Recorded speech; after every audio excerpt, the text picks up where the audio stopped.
ಶಾಂತಿ TV YouTube channel subscribe ಮಾಡಿ, bell icon press ಮಾಡಿ.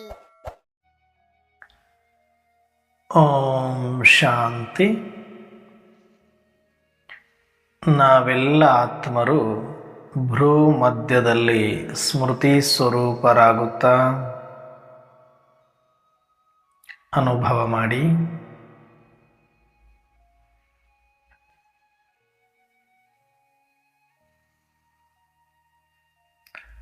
ದೇಹ ಅಭಿಮಾನವನ್ನು ಬಿಟ್ಟು ದೇಹ ಭಾವವನ್ನು ತ್ಯಜಿಸಿ ಈ ಪರಮಾಣುಗಳ ಮೂಟೆಯಾಗಿರುವ ದೇಹವನ್ನು ಮರೆತು ಈ ಮೂಟೆಯಲ್ಲಿರುವ ಸಚ್ಚಿದಾನಂದ ಸ್ವರೂಪ ಚೈತನ್ಯ ಆತ್ಮಜ್ಯೋತಿ ನಾನು.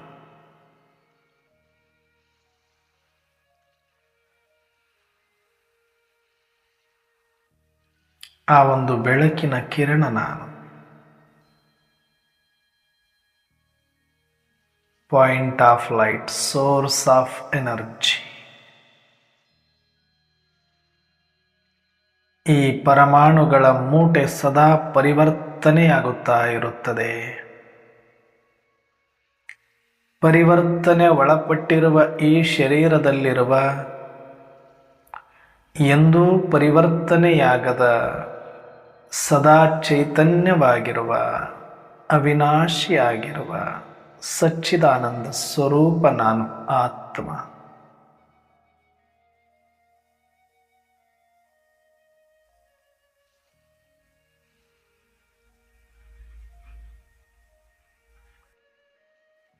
ನಾವೆಲ್ಲ ಆತ್ಮರ ತಂದೆ ಪರಂಜ್ಯೋತಿ ಪರಂಪಿತ ಪರಮಾತ್ಮ ಶಿವ ತಂದೆಯನ್ನ ಪರಮಧಾಮದಲ್ಲಿ ಸ್ಮೃತಿ ಮಾಡಿಕೊಳ್ಳೋಣ.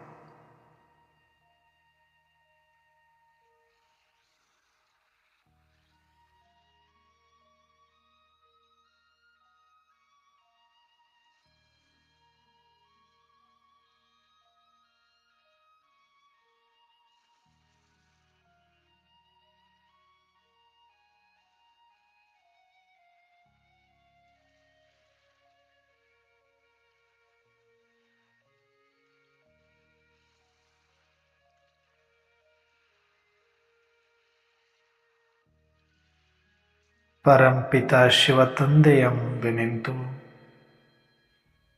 ಬಹಳ ಖುಷಿಯಿಂದ ಹೊಸ ವರುಷದ ಶುಭಾಶಯಗಳನ್ನು ತಿಳಿಸೋಣ.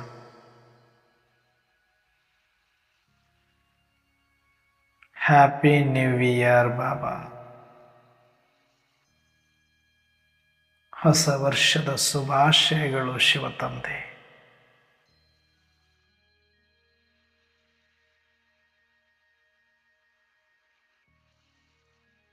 ಇಲ್ಲಿಯವರೆಗೂ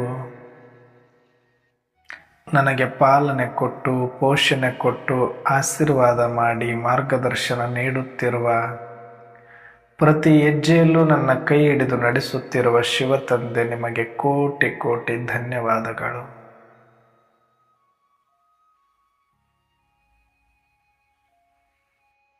ಸದಾ ನಿಮಗೆ ಚಿರಋಣಿಯಾಗಿದ್ದೇನೆ. ಸದಾ ನಿಮಗೆ ಶರಣಾಗಿದ್ದೇನೆ. ನಿಮ್ಮ ಮಾರ್ಗದರ್ಶನದಂತೆ ಶ್ರೀಮತದ ಮೇಲೆ ಹೆಜ್ಜೆಯನ್ನಿಟ್ಟು ನಡೆಯುತ್ತೇನೆ.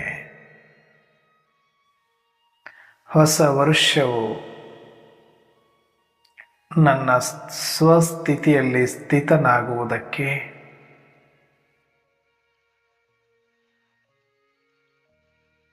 ಬಹಳಷ್ಟು ಪುರುಷಾರ್ಥ ಮಾಡಿಕೊಳ್ಳುವ, ಸಮಯವನ್ನು ಸಫಲ ಮಾಡಿಕೊಳ್ಳುವ, ವ್ಯರ್ಥ ಮುಕ್ತನಾಗುವ ಪ್ರತಿಜ್ಞೆಯನ್ನು ಮಾಡುತ್ತೇನೆ.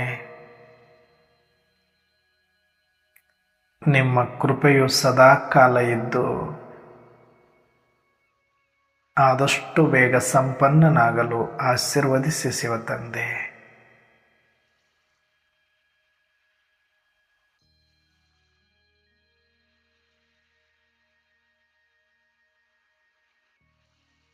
ಸೂಕ್ಷ್ಮವತನಕ್ಕೆ ಬರೋಣ.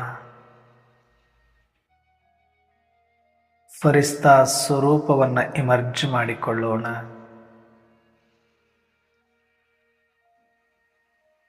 ಪ್ರಜಾಪಿತ ಬ್ರಹ್ಮ ತಂದೆಯ, ಜಗದಂಬಾ ಸರಸ್ವತಿ ಮಮ್ಮ ತಾಯಿಯವರನ್ನು ನೋಡುತ್ತಾ ಕಣ್ತುಂಬಿಕೊಳ್ಳೋಣ. ವಾ ಬಾಬಾ ವಾ, ವಾ ಮಮ್ಮ ವಾ.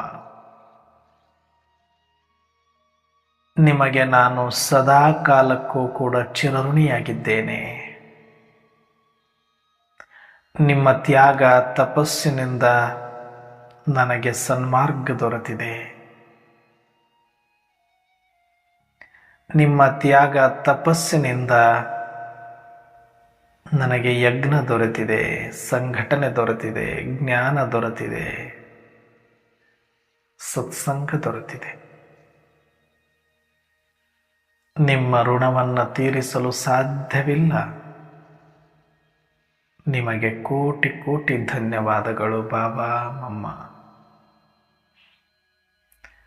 ನಿಮಗೆ ಹೊಸ ವರ್ಷದ ಆರ್ಥಿಕ ಶುಭಾಶಯಗಳು, ಶುಭಾಶಯಗಳು, ಶುಭಾಶಯಗಳು. ನೀವು ಹಾಕಿಕೊಟ್ಟಿರುವ ಮಾರ್ಗದಲ್ಲಿ ಪ್ರತಿ ಹೆಜ್ಜೆಯನ್ನು ಅನುಸರಿಸುತ್ತೇನೆ ಬಾಬಾ.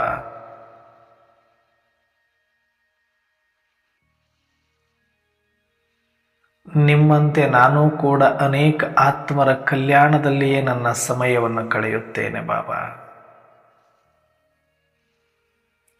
ಮೊದಲು ಸ್ವಸ್ಮೃತಿಯಲ್ಲಿ ಬಂದು ಸ್ವಪುರುಷಾರ್ಥವನ್ನು ಮಾಡಿಕೊಂಡು ಅನ್ಯಾತ್ಮರ ಸೇವೆಯಲ್ಲಿ ತೊಡಗುತ್ತೇನೆ ಬಾಬಾ. ನನ್ನ ತಪ್ಪುಗಳು ಅನಂತ ಕೋಟಿ ಇದ್ದರೂ ಅವುಗಳನ್ನು ಸೈರಿಸಿಕೊಂಡು ಕ್ಷಮಿಸಿ ನನಗೆ ಮಾರ್ಗದರ್ಶನ ನೀಡುತ್ತಿರುವ ತಮಗೆ ಕೋಟಿ ಕೋಟಿ ಧನ್ಯವಾದ.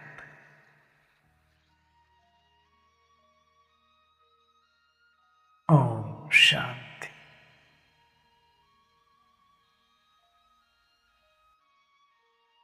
ಯಜ್ಞದ ಎಲ್ಲ ಆದಿರತ್ನರನ್ನು ಇಮರ್ಜ್ ಮಾಡಿಕೊಳ್ಳಿ. प्रकाश मणि दादी जी, जानकी दादी जी, गुलजार दादी जी, रतन मोहिनी दादी जी, जगदीश भाई, निर्वैर भाई, ब्रजु मोहन भाई, अनेक आदिरत्नरನ್ನು ಸ್ಮರಿಸಿಕೊಂಡು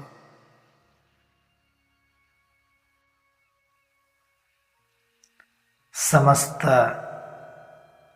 ಈಶ್ವರಿಯ ಪರಿವಾರವನ್ನು ಸ್ಮರಿಸಿಕೊಂಡು ನಿಮಿತ್ತ ಎಲ್ಲ ಶಿಕ್ಷಕಿ ಅಕ್ಕಂದಿರನ್ನು ಸ್ಮರಿಸಿಕೊಂಡು ಸರ್ವ ಈಶ್ವರಿಯ ಪರಿವಾರದ ಆತ್ಮರಿಗೆ ನನ್ನ ಕಡೆಯಿಂದ ಹೊಸ ವರ್ಷದ ಹಾರ್ದಿಕ ಶುಭಾಶಯಗಳು, ಶುಭಾಶಯಗಳು, ಶುಭಾಶಯ.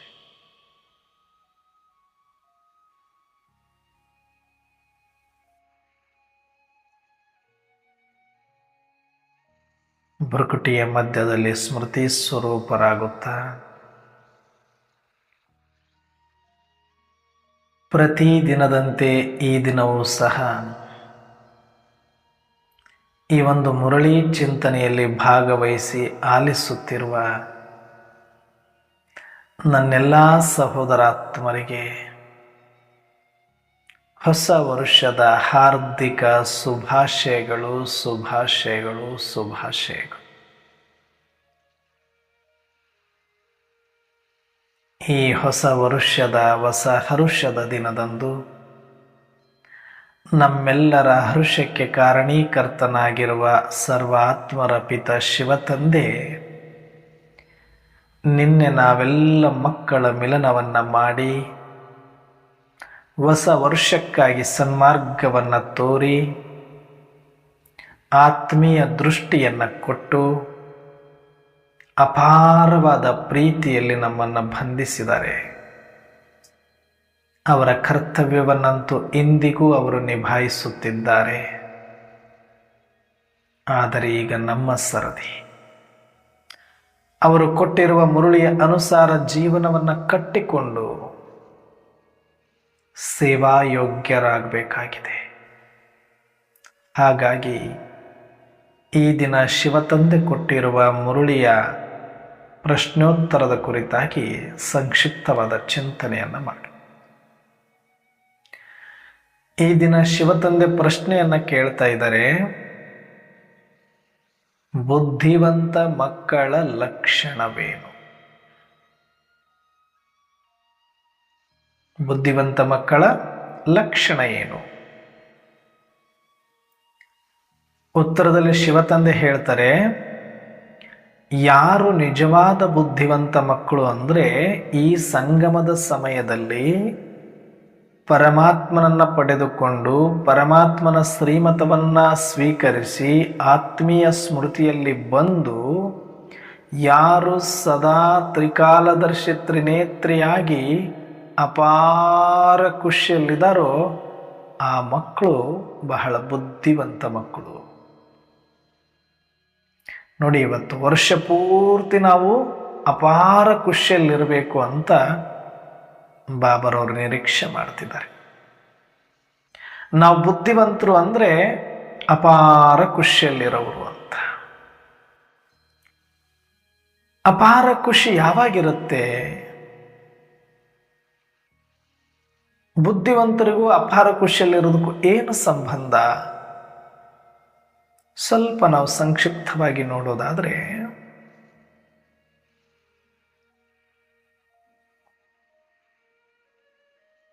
ತನಗೆ ಇರುವಂತಹ ಶಕ್ತಿಯನ್ನ, ತನಗೆ ಇರುವಂತಹ ಅವಕಾಶವನ್ನ ಯಾರು ಸರಿಯಾಗಿ ಬಳಸಿಕೊಳ್ತಾರೆಯೋ ಅವರು ಬುದ್ಧಿವಂತರು.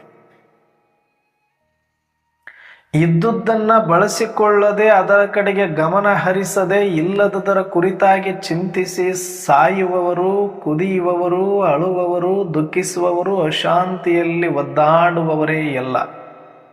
ಇವತ್ತು ಜಗತ್ತಿನಲ್ಲಿ ಯಾರಿಗೆ ಅಶಾಂತಿ ಇದೆ, ಯಾರಿಗೆ ದುಃಖ ಇದೆ, ಯಾರು ಬಹಳಷ್ಟು ನರಳಾಡ್ತಾ ಇದ್ದಾರೆ, ಅವರೆಲ್ಲರೂ ಕೂಡ ಬುದ್ಧಿಗೇಡಿಗಳು ಅಂತ ಅರ್ಥ. ಅಂದ್ರೆ ಏನು? ಯಾರು ಬುದ್ಧಿಗೇಡಿ? ಯಾಕೆ ಬುದ್ಧಿಗೇಡಿ ಅಂದ್ರೆ, ಈ ಸುಂದರವಾದ ಪ್ರಪಂಚದಲ್ಲಿ ಬದುಕಲಿಕ್ಕೆ ಒಂದು ಸುಂದರವಾದ ಅವಕಾಶ ನನಗೆ ಸಿಕ್ಕಿದೆ, ಸುಂದರವಾದ ಒಂದು ಶರೀರ ಸಿಕ್ಕಿದೆ, ಮನಸ್ಸು ಸಿಕ್ಕಿದೆ, ಬುದ್ಧಿ ಸಿಕ್ಕಿದೆ, ಸಂಸ್ಕಾರ ಸಿಕ್ಕಿದೆ, ಅಧ್ಯಯನ ಮಾಡಲಿಕ್ಕೆ ವಿದ್ಯೆಗೆ ಅವಕಾಶ ಇದೆ, ತಪಸ್ಸು ಮಾಡಲಿಕ್ಕೆ ಸ್ವತಂತ್ರ ಇದೆ, ಅರ್ಥ ಮಾಡ್ಕೊಳ್ಳೋದಕ್ಕೆ ಸಾಕಷ್ಟು ಅವಕಾಶ ಇದ್ರೂ ಕೂಡ ತನಗಿರುವಂಥದ್ರ ಕಡೆಗೆ ಗಮನ ಕೊಡದೆ ಶರೀರ ಆಗಿರ್ಬೋದು, ಸಂಪತ್ತಾಗಿರ್ಬೋದು, ಸಂಬಂಧ ಆಗಿರ್ಬೋದು, ಸಮಯ ಆಗಿರ್ಬೋದು, ಶ್ವಾಸ ಆಗಿರ್ಬೋದು, ಸಂಕಲ್ಪ ಆಗಿರ್ಬೋದು, ಇದ್ಯಾವುದರ ಅರಿವು ಇಲ್ಲದೆ, ಇದರ ಕಡೆಗೆ ಗಮನ ಇಲ್ಲದೆ ಬೇರೆಯವರೆಲ್ಲರನ್ನ ನೋಡುತ್ತಾ ತನ್ನಲ್ಲಿ ಯಾವುದಿಲ್ಲವೋ ಆ ಕೊರತೆಯನ್ನೇ ನೆನೆಯುತ್ತಾ ಅದನ್ನು ಪಡೆಯುವ ದಾಹದಲ್ಲಿ ಇರುವುದೆಲ್ಲವನ್ನ ಮರೆತು ದುಃಖಿಸುವ ಆತ್ಮರನ್ನೇ ಬುದ್ಧಿಗೇಡಿ ಆತ್ಮರು, ಮಂದ ಬುದ್ಧಿ ಉಳ್ಳವರು ಅಂತ ಕರೀತಾರೆ ಅಂತ ಹೇಳ್ತಿದ್ದಾರೆ. ಜಗತ್ತಿನಲ್ಲಿ ಎಲ್ಲರಿಗೂ ಒಂದು ಸುಂದರ ಅವಕಾಶ ಕೊಟ್ಟಿದ್ದಾನೆ, ಆದರೆ ಎಲ್ಲರಿಗೂ ಕೂಡ ಸಮಾನವಾದಂಥ ಶಕ್ತಿಗಳಿದೆ, ಸಮಾನವಾದ ಅವಕಾಶಗಳಿದೆ ಅಂತ ನಾನು ಹೇಳ್ತಾ ಇಲ್ಲ. ಕೆಲವರಿಗೆ ಶಾರೀರಿಕವಾಗಿ ಚೆನ್ನಾಗಿರ್ಬೋದು, ಕೆಲವರಿಗೆ ಮಾನಸಿಕವಾಗಿ ಚೆನ್ನಾಗಿರ್ಬೋದು, ಕೆಲವರಿಗೆ ಆರ್ಥಿಕವಾಗಿ ಚೆನ್ನಾಗಿರ್ಬೋದು, ಕೆಲವರಿಗೆ ಸಾಮಾಜಿಕವಾಗಿ ಚೆನ್ನಾಗಿರ್ಬೋದು. ಎಲ್ಲವೂ ಯಾರಿಗೂ ಸರಿ ಇಲ್ಲ, ಹಾಗಂತ ಎಲ್ಲವೂ ಯಾರಿಗೂ ಕೆಟ್ಟಿಲ್ಲ. ಒಂದೊಂದು ಒಬ್ಬೊಬ್ಬರಲ್ಲಿ ವಿಶೇಷತೆ ಇದ್ದೇ ಇದೆ. ಹಾಗಾಗಿ ಅದನ್ನು ಸದುಪಯೋಗ ಪಡಿಸಿಕೊಂಡ್ರೆ ಅವನು ಆರಾಮಾಗಿ ಸಂತೃಪ್ತವಾಗಿ ಬದುಕು ಕಟ್ಟಿಕೊಳ್ಳೋದಕ್ಕೆ ಇವತ್ತು ಸುಂದರವಾದ ಅವಕಾಶಗಳಿದೆ.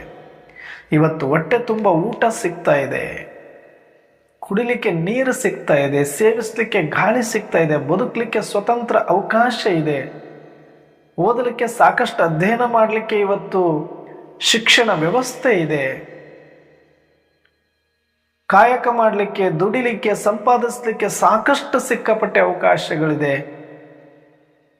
ಪ್ರಫುಲ್ಲವಾದ ಅವಕಾಶಗಳು ನಮ್ಮ ಕಣ್ಣು ಮುಂದೆ ಇದ್ದರೂ ಕೂಡ ನನಗದು ಇಲ್ಲ, ನನಗಿದು ಇಲ್ಲ, ನನಗದಾಗಬೇಕು, ನನಗಿದಾಗಬೇಕು ಅನ್ನುವಂಥ ತೊಳಲಾಟದಲ್ಲಿ ದುಃಖ ಶಾಂತಿಯಲ್ಲೇ ಇವತ್ತೆಲ್ಲರೂ ಬಳಲ್ತಾ ಇದ್ದಾರೆ.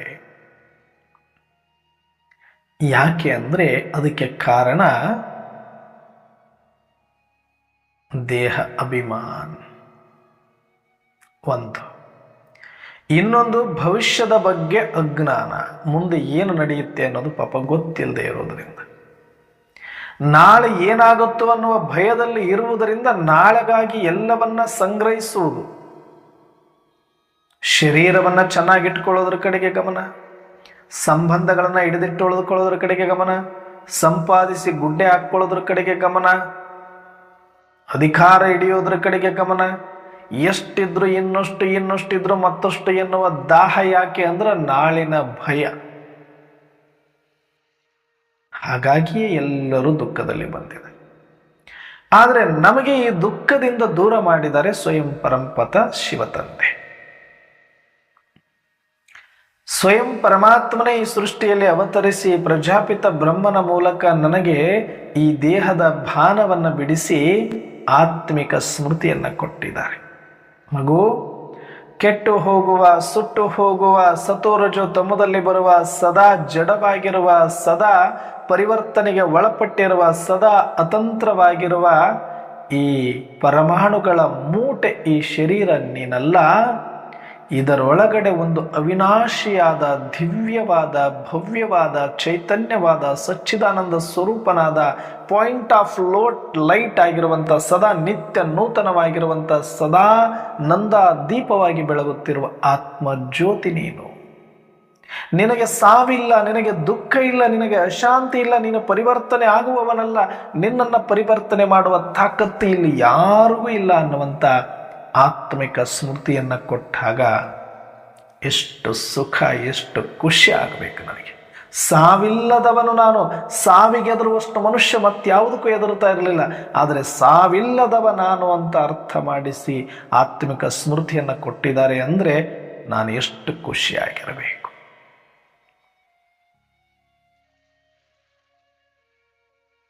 ಅಷ್ಟೇ ಅಲ್ಲ, ನಿನ್ನ ಜೊತೆ ಸ್ವಯಂ ಪರಂಪಿತ ಪರಮಾತ್ಮ ನಾನಿದ್ದೇನೆ, ಆತ್ಮದ ತಂದೆ ನಾನು ಪರಮಾತ್ಮನೇ ಆಗಿದ್ದೇನೆ, ನನ್ನ ಸಂತಾನ ನೀನು ಅಂತ ಹೇಳಿದಾಗ ಯಾವ ಪರಮಾತ್ಮನಿಗಾಗಿ, ಯಾವ ಭಗವಂತನಿಗಾಗಿ ಎಲ್ಲ ತೀರ್ಥ ಕ್ಷೇತ್ರಗಳನ್ನು, ಯಾತ್ರೆಗಳನ್ನು, ಯಾಗ ಯಜ್ಞಗಳನ್ನು, ಅನೇಕ ರೀತಿಯಲ್ಲಿ ಹಠಯೋಗಗಳನ್ನು, ಭಕ್ತಿ ಯೋಗವನ್ನು ಮಾಡ್ತಾ ಮಾಡ್ತಾ ಮಾಡ್ತಾ ಬಳಲಿದ್ವಿ.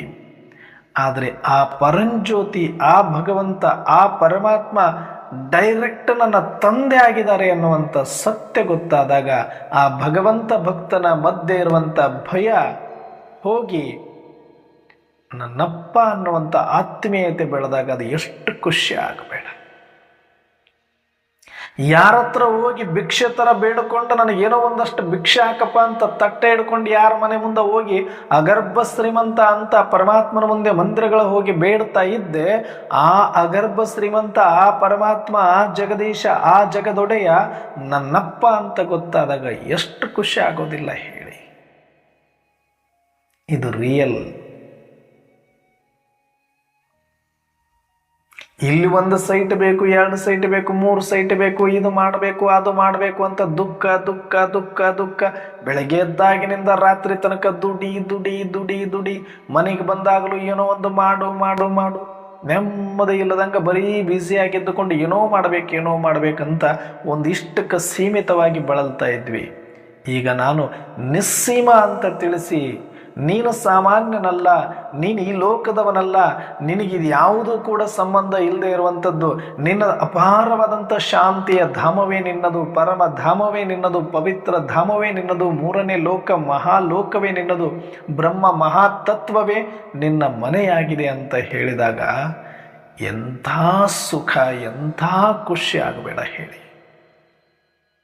ಅಷ್ಟೇ ಅಲ್ಲ, ಮುಂದೆ ಭವಿಷ್ಯದ ಬಗ್ಗೆ ನೀನು ಇಷ್ಟೊಂದು ಎದುರುಕೊಂಡು ಕೂತ್ಕೊಳ್ಳುವ ಅವಶ್ಯಕತೆ ಇಲ್ಲ. ಇದು ಒಂದು ಜಸ್ಟ್ ಪಾತ್ರ ಮಾಡಲಿಕ್ಕೆ ಬಂದಿದೆಯಾ? ಈ ಪರಮಾಣುಗಳ ಮೂಟೆ ಏನಿದೆ, ಇಡೀ ಜಗತ್ತು ಪಂಚತತ್ವಗಳಾಗಿರೋದು ಎಲ್ಲ ಪರಮಾಣು ಮೂಲ ವಸ್ತುವಿನ ಮೂಟೆ ಆಗಿದೆ. ಅದು ಪರಿವರ್ತನೆ ಹೊಂದುವ ಸಮಯ ಇದೆ, ಅದ್ರ ಪಾಡಿಗೆ ಅದು ನಡೆಯುತ್ತೆ. ನೀನು ಯಾವುದಕ್ಕೂ ಹೆದರ್ಕೋಬೇಡ. ಭೂಕಂಪ ಆಗಲಿ, ಪ್ರವಾಹ ಬರಲಿ, ಚಂಡಮಾರುತ ಬೀಸಲಿ, ಅಗ್ನಿಯ ಮಳೆ ಸುರಿಲಿ, ಬಾಂಬುಗಳ ದಾಳಿ ನಡೀಲಿ, ಅದು ಏನು ಮಾಡಬಹುದು ಅಂದರೆ ಆ ಪರಮಾಣುಗಳ ಮೂಟೆಯನ್ನ ಪರಿವರ್ತನೆ ಮಾಡಬಹುದೇ ಹೊರತಾಗಿ ಆತ್ಮರನ್ನಲ್ಲ. ಆತ್ಮರನ್ನ ಟಚ್ ಮಾಡುವ ತಾಕತ್ತು ಜಗತ್ತಿನ ಯಾವ ಪರಮಾಣುಗಳಿಗೂ ಇಲ್ಲ. ಅದು ಘನ, ಅದು ದ್ರವ, ಅದು ಅನಿಲ. ಯಾವುದೇ ಸಾಕಾರ ಪ್ರಪಂಚದ ಪಂಚತತ್ವಗಳಿಂದ ಸೂರ್ಯ ಚಂದ್ರ ನಕ್ಷತ್ರಾದಿಗಳನ್ನೊಳಗೊಂಡ ಈ ಎಲ್ಲ ಪರಮಾಣುಗಳ ಮೂಟೆ ಯಾವುದಿದೆಯೋ ಇದು ಯಾವುದು ನಿನ್ನ ಚೈತನ್ಯನನ್ನು ತಲುಪಲಿಕ್ಕೆ ಸಾಧ್ಯ ಇಲ್ಲ. ನೀನು ಅಖಂಡ, ನೀನು ಅಠೂಟ, ನೀನು ಸದಾಕಾಲ ಸ್ಥಿರವಾಗಿರುವವನು ಅಂತ ಹೇಳಿದಾಗ ಮುಂದೆ ಬರುವಂಥ ಯಾವುದೇ ಪರಿಸ್ಥಿತಿಗೂ ನೀನು ಎದುರುಕೊಳ್ಳುವ ಅವಶ್ಯಕತೆ ಇಲ್ಲ. ಶರೀರ ಹೋಗುತ್ತೆ ಬರುತ್ತೆ, ಆದರೆ ಪ್ರಕೃತಿ ಅವಿನಾಶಿಯಾಗಿರೋದ್ರಿಂದ ಮತ್ತೆ ಪರಿವರ್ತನೆ ಹೊಂದಿ ನಿನ್ನಗಾಗಿ, ನಿನ್ನ ಪಾತ್ರ ಮಾಡಲಿಕ್ಕಾಗಿ ಮತ್ತೆ ಯೋಗ್ಯ ಆಗಲಿಕ್ಕೆ ಅದು ಮಹಾಪರಿವರ್ತನೆಗೊಳಪಡುತ್ತೆ ಬಿಟ್ಟರೆ ನಿನಗದೇನೂ ಮಾಡುವ ಉದ್ದೇಶ ಇಲ್ಲ. ನಿನ್ನ ಸಹಾಯ ಅದಕ್ಕೆ ಬೇಕಿದೆ ಹೊರತಾಗಿ ನಿನಗೆ ಅಪಾಯ ಮಾಡುವ ಅನಿವಾರ್ಯತೆ ಅದಕ್ಕಿಲ್ಲ. ನಿನಗೆ ಅಪಾಯ ಮಾಡಲಿಕ್ಕೆ ಅದಕ್ಕೆ ಸಾಧ್ಯನೂ ಇಲ್ಲ. ಆದರೆ ಅದು ಅಪಾಯದಲ್ಲಿದ್ದಾಗ ನೀನು ಸಹಾಯ ಮಾಡುವಷ್ಟು ಶಕ್ತಿಶಾಲಿಯಾಗಿರುವ ಆತ್ಮನೇನು. ನಿನ್ನ ಒಂದು ದೃಷ್ಟಿ, ನಿನ್ನ ಒಂದು ಶುಭ ಭಾವನೆ, ನಿನ್ನ ಒಂದು ಸ್ಮೃತಿ ಇಡೀ ಪ್ರಕೃತಿಯಲ್ಲಿಯ ಮಹಾಪರಿವರ್ತನೆಯ ಸಮಯದಲ್ಲಿ ಎಲ್ಲ ಪರಮಾಣುಗಳಿಗೂ ಶಾಂತಿಯನ್ನು ನೀಡಿ ಸ್ಥಿರ ಮಾಡುವಂತಹ ಶಾಂತಿ ದೂತ, ಶಾಂತಿ ಕುಂಡ, ಶಾಂತಿ ಕುಂಜ ನೀನಾಗಿದೆಯಾ. ಆಗ ವಿಶ್ವ ಪರಿವರ್ತಕ ನೀನಾಗ್ತೀಯ. ಅಂಥ ವಿಶ್ವ ಕಲ್ಯಾಣಕಾರಿ ನೀನಿದೆಯಾ.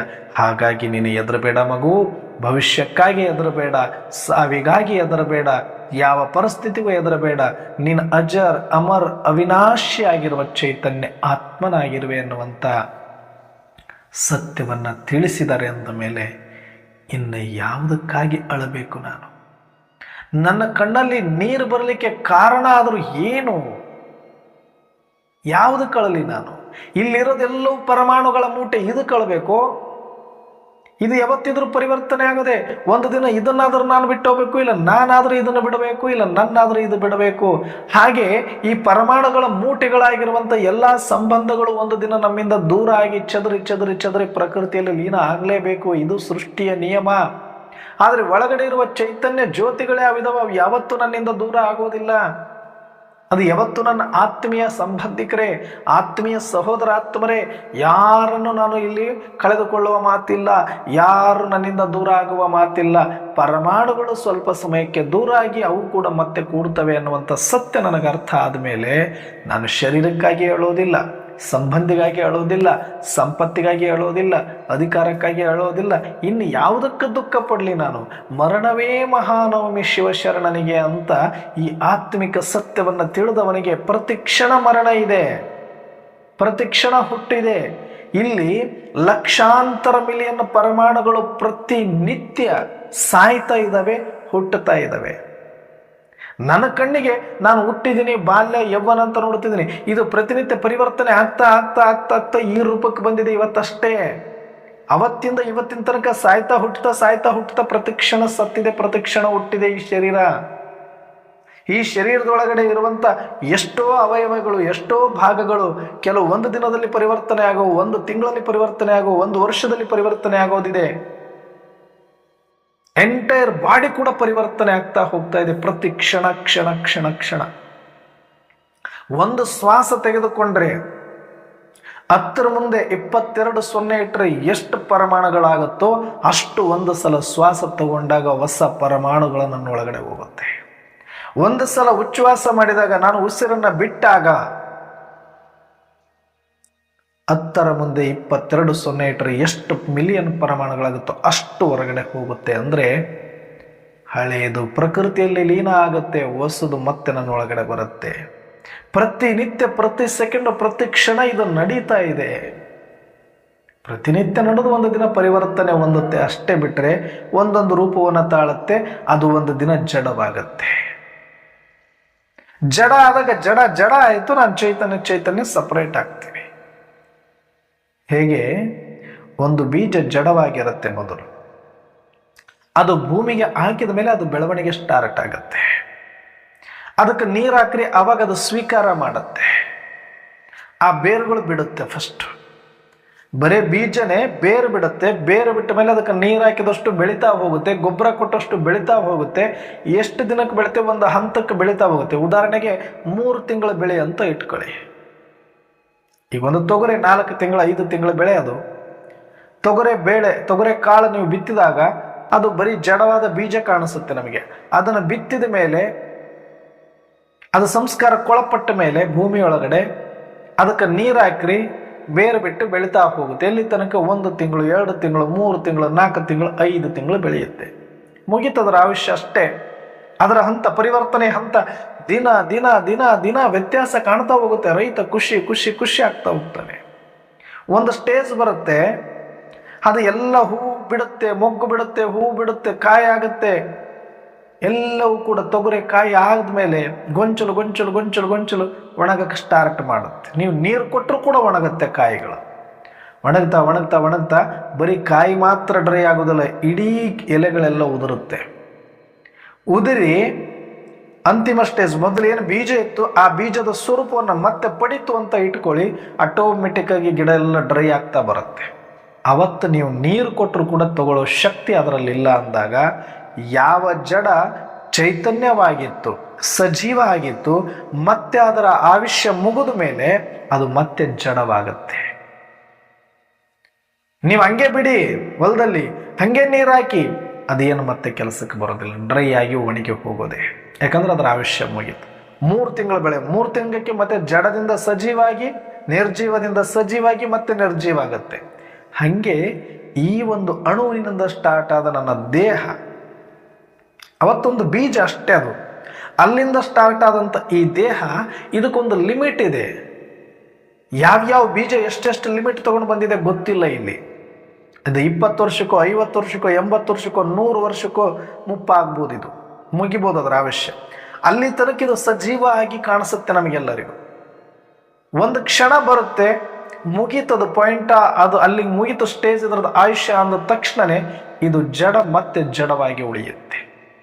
ಆತ್ಮ ಅವತ್ತು ಈ ಶರೀರವನ್ನು ಬಿಟ್ಟು ಹೋಗುತ್ತೆ. ಅವತ್ತಿದಕ್ಕೆ ನೀರು ಕೊಡಿ, ಊಟ ಕೊಡಿ, ಬೇಕಾದ್ದು ಮಾಡಿ, ಮತ್ತೆ ಸಜೀವ ಆಗೋದಿಲ್ಲ, ಜಡವಾಗಿರೋದು ಮತ್ತೆ ಜಡವಾಗುತ್ತೆ. ಇದು ಸೈನ್ಸ್.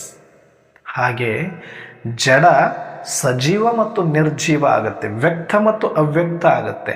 ಆದರೆ ನಾನು ಸದಾಕಾಲ ಅವ್ಯಕ್ತ ನಿರಾಕರಣೆ ಆಗಿದ್ದರೂ ಕೂಡ ಸದಾ ಅವಿನಾಶಿ, ಸದಾ ಇದ್ದಂತೆ ಇರುವವನು, ಸದಾಕಾಲ ಇರುವವನು ಅನ್ನುವ ಈ ಸತ್ಯವನ್ನು ಅರ್ಥ ಮಾಡಿಕೊಂಡಾಗ ಯಾವುದೇ ಕಾರಣಕ್ಕೂ ನಮಗೆ ದುಃಖ ಪಡಲಿಕ್ಕೆ ಅವಕಾಶಗಳೇ ಉಳಿಯೋದಿಲ್ಲ. ಅದಕ್ಕೆ ಜ್ಞಾನಿಗಳು ಸದಾ ಅಸನ್ಮುಖಿಗಳು, ಸದಾ ಶಾಂತಸ್ವರು, ಸದಾ ನಿರ್ಭಯಸ್ವರು, ಸದಾ ನಿಶ್ಚಿಂತಸ್ವರು, ಸದಾ ಆನಂದಸ್ವರು. ಅದಕ್ಕೆ ನಾವೆಲ್ಲರೂ ಕೂಡ ಪ್ರತಿಜ್ಞೆ ಮಾಡೋಣ, ನನ್ನ ಆತ್ಮ ಅನ್ನುವ ಸತ್ಯದಲ್ಲಿ ಎಷ್ಟು ಬ್ಯೂಟಿಫುಲ್ ಎಕ್ಸ್ಪೀರಿಯನ್ಸ್ ಇದೆ. ಆ ಪರಮಾತ್ಮ ನಮ್ಮಪ್ಪ ಅಂದಾಗ ಎಂಥ ಒಂದು ಅದ್ಭುತ ಅನುಭೂತಿ ಆಗಬೇಕು. ಪರಮಧಾಮ ನನ್ನ ಮನೆ ಅಂದಾಗ, ನಾನು ಸದಾಕಾಲ ಇರುವವನು ಅಂದಾಗ, ಈ ವರ್ತಮಾನ ಭೂತ ಭವಿಷ್ಯಗಳು ಯಾವುವು ನನಗೆ ಸಂಬಂಧ ಇಲ್ಲ ಅಂದಾಗ, ಈ ಶರೀರ ಸಂಬಂಧ ಪ್ರಕೃತಿ ಸಂಪತ್ತು ಇದೆಲ್ಲ ಜಡದ ಒಂದು ಪರಿವರ್ತನೆಯ ಒಂದು ಆಟ ಅಂತ ಗೊತ್ತಾದಾಗ ಎಷ್ಟು ಬ್ಯೂಟಿಫುಲ್ ಖುಷಿ ಇರಬೇಕು ಗೊತ್ತಾ? ಅಪಾರ ಖುಷಿ ಇರಬೇಕು. ಈ ಖುಷಿಯಲ್ಲಿರುವವನಿಗೆ ಏನಿಲ್ಲ ಅಂದ್ರೂ ಅವನಿಗೆ ಒಂದಷ್ಟು ಗಂಜಿ, ಸುಮ್ಮನೆ ಮೈ ಮೇಲೆ ಹಾಕ್ಕೊಳ್ಳೋಕೆ ಒಂದು ಅಂಗಿ ಇಷ್ಟಿದ್ದು ಬಿಟ್ಟರೆ ಮಸ್ತ್, ಯಾವ ರಾಜನಿಗೂ ಕೂಡ ಕಮ್ಮಿ ಇಲ್ಲ, ಅಷ್ಟು ಮಸ್ತಾಗಿ ಬದುಕಲಿಕ್ಕೆ ಬರುತ್ತೆ, ಅಷ್ಟು ಆನಂದವಾಗಿರಲಿಕ್ಕೆ ಬರುತ್ತೆ. ಆವಾಗ ಅಂಥ ಜ್ಞಾನಿನ ನೋಡಿ ಬೇಕಾದಂಥ ರಾಜ ಇರಲಿ, ಬೇಕಾದಂಥ ದೊಡ್ಡ ಹುದ್ದೆಯಲ್ಲಿರೋಂಥ ಮಂತ್ರಿನೇ ಬಂದು ನಿಂತ್ಕೊಂಡ್ರೂ ಕೂಡ ನಾಚಿಕೆ ಆಗ್ಬಿಡುತ್ತೆ. ಅಯ್ಯೋ, ನನಗೆ ಎಷ್ಟೆಲ್ಲ ಇದೆ, ಎಷ್ಟೆಲ್ಲ ಆಳುಕಾಳು, ಎಷ್ಟೆಲ್ಲ ದಾಸದಾಸ, ಎಷ್ಟು ಅಧಿಕಾರ, ಎಷ್ಟು ಕಾರು, ಏನೆಲ್ಲ ಇದೆ, ಈ ಮನುಷ್ಯನಿಗೇನಿಲ್ಲ, ಒಂದೊತ್ತು ಗಂಜಿ ಒಂದು ಅಂಗಿ ಬಿಟ್ಟರೆ ಇನ್ನೇನೂ ಇಲ್ಲ, ಎಷ್ಟು ಆನಂದವಾಗಿದ್ದಾನೆ ಅಂತ ನೋಡಿ ನಾಚಿಕೆಯಾಗಿ ಸೋತು ಶರಣಾಗ್ತಾರೆ. ಅದಕ್ಕೆ ಅಂಥ ಜ್ಞಾನಿಗಳಿಗೆ ಬೇಕಾದಂಥ ರಾಜನಂಥ ರಾಜ ಇದ್ದರೂ ಕೂಡ ಶರಣಾಗೋದು. ಅದಕ್ಕೆ ಅಂಥ ಅಪಾರ ಖುಷಿಯನ್ನು ಇಡೀ 2026 ವರ್ಷ ಪೂರ್ತಿ ಪ್ರತಿ ಕ್ಷಣನೂ ಕೂಡ ಇದೇ ದೃಢ ನಿಶ್ಚಯದಲ್ಲಿ ಇದ್ದು ಅನುಭವ ಮಾಡಿ ನಾವೆಲ್ಲರೂ ಕೂಡ ಆದಷ್ಟು ಬೇಗ ಆತ್ಮಿಕ ಸ್ಥಿತಿಯಲ್ಲಿ ಸ್ಥಿತರಾಗಿ ಈ ತಿಂಗಳದ ಪೂರ್ತಿ ನಮಗೆ ಅಭ್ಯಾಸಕ್ಕೆ ಕೊಟ್ಟಿದ್ದಾರೆ. ಬಂಧನ್ಮುಕ್ತ ಮತ್ತು ಜೀವನ್ಮುಕ್ತ ಭವ ಅಂತ. ನಾವು ಬಂಧನ್ಮುಕ್ತ ಮತ್ತು ಜೀವನ್ಮುಕ್ತ ಸ್ಥಿತಿಯನ್ನು ಅನುಭವ ಮಾಡೋಣ. ಅಚ್ಚಾ. ಓಂ ಶಾಂತಿ.